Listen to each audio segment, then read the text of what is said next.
boys and girls, it's Pastor Thul.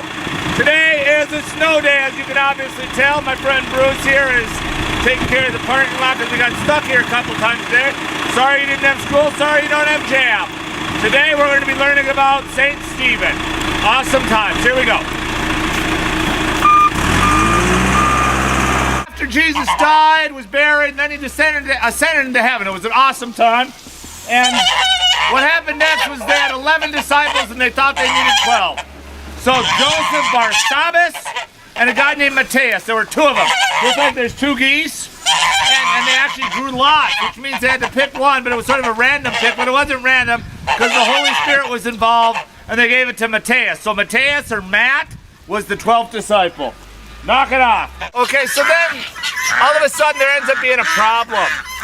The disciples are trying to do everything, and there's a bunch of quabbling and arguments, and it's not very cool. So they elect seven guys to be in charge of distributing food. Because the truth is, once you declared yourself for Jesus, you were kicked out of your own family. So they were taking care of literally hundreds of people. And so they assigned 7 people, 7 honest, upright, full of the Spirit people to take care of the food. And one of those guys was a guy named Stephen. And Stephen was full of the Holy Spirit. He was pretty awesome. And in fact, he was loud. He was so loud you could never shut him up. And I'll show you what loud is. Here we go. Follow me.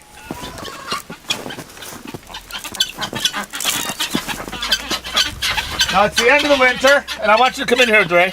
And I want you to look up there. You see that? Those are guinea hens. Guinea hens are always loud. There's no mistaking the guinea hens, just like there was no mistaking Stephen and what his role was in bringing Jesus to people. Okay.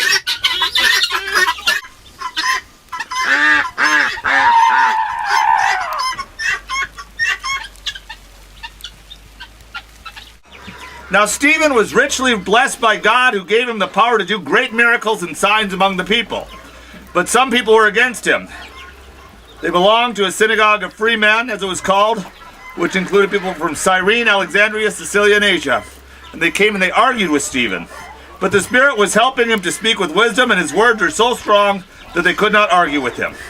So they secretly urged some men to say, "We heard Stephen speak against Moses and against God." This upset the people, the leaders, the old leaders, and the teachers of the law. And they came and they grabbed Stephen, and they brought him to a meeting of the leaders.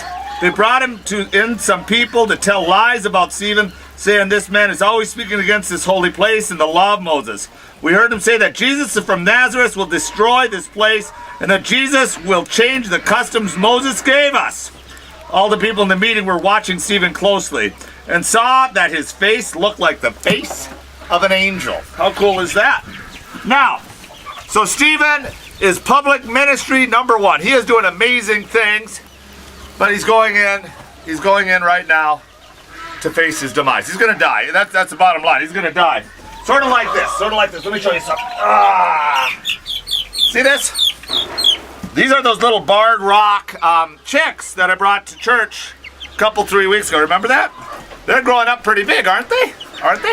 Anyway, if I put this little gal, it's a hen by the way, in with those, it would die. There's no way it could survive. So that's why I have them in here, and they're doing just fine. And not too much longer, they'll be big enough and they can take care of themselves. So it's sort of like when Jesus got taken in front of the council. That's what's happening to Stephen now. And they lied their butt off. And it wasn't pretty, but that wasn't what was going to kill him. What killed him was what he did next. By the way, this is Micah. She's one of our outside cats, and she's very pregnant. If you want kittens, just give me a call. So what happens is this. Stephen starts talking. And it's sort of a tradition in the Bible. You see it in Deuteronomy. You see it in Isaiah. That they just start retelling the story. And the story is pretty simple. You know it. And and he started with Abraham. So this guy named Abraham, and God made a covenant with him, this agreement, this treaty. And it was a pretty cool treaty. And the way that the way Abraham showed that it was a treaty was his foreskin was cut off. It sounds sort of nasty, and he did it to his son and his son's son. And it goes down the line. He gave him land, but it wasn't ready yet, so Abraham ended up going into Egypt and then he comes out again, and then you got Isaac and Isaac and Jacob, and then you have the 12 sons of Israel and Joseph leading them into taking them to the promised land, to Egypt, and where they grew and they grew and they grew, but they became slaves, and then we got Moses taking them out, and God is working here, doing so many things, and the people aren't listening. The people have ears, but they ain't hearing what God's saying.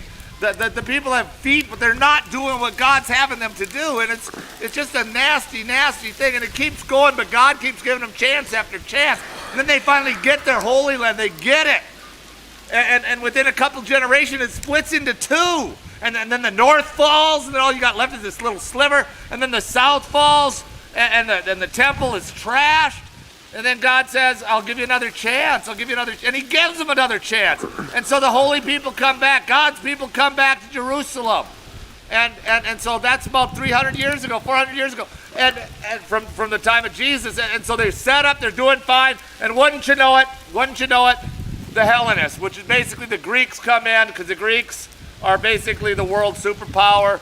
And then the Romans take over where the Greeks fell down. The Greeks go like this, and the Romans. So then you're occupied by Rome, and just like Isaiah said, you have ears to hear, you have eyes to see, and yet you can't see. You can't see. You had the chosen one right here, and it still didn't work.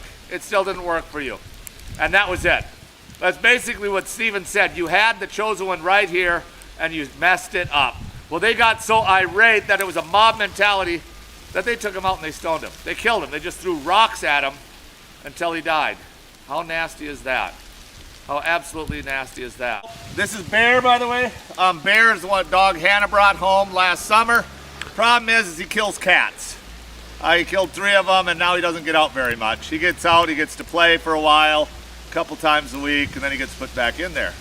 He's sort of dangerous to kittens, very dangerous. And here's the deal, If we got rid of Bear entirely, or like this, the problem would be solved. It would be solved. Bear would not be around, and the cats would be safe until the coyotes come, because we got coyotes out here. And that's sort of how they dealt with problems with their religion back then. Is if they disagreed with you or you said something that they didn't like, they just killed you, and that was the end of the threat. But it didn't work that way, because Stephen wasn't alone. Because God was working through a whole lot of people. And in fact, Stephen's death brought other people to the front, saying, I want to be a part, I want to go to be like he was. I want to be like he was. And so today, what are you doing? What are you doing in your life that's going to push God's message? And it has to be something positive. It has to be something good. Because I'll tell you what. The faith of your fathers is awesome. The faith of your grandfathers is amazing. But I'll tell you what, that's their faith. You have to have your faith. And your faith looks a lot different. It's expressed differently than theirs was.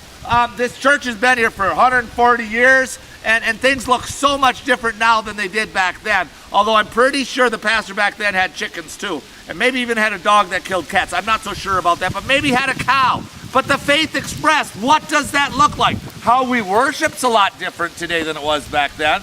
And you better know it's going to keep changing. But how are you showing your love for God? You show your love for God by loving the world. Bottom line. It's not by making other people play by whatever rules you think God has. It's about showing your love.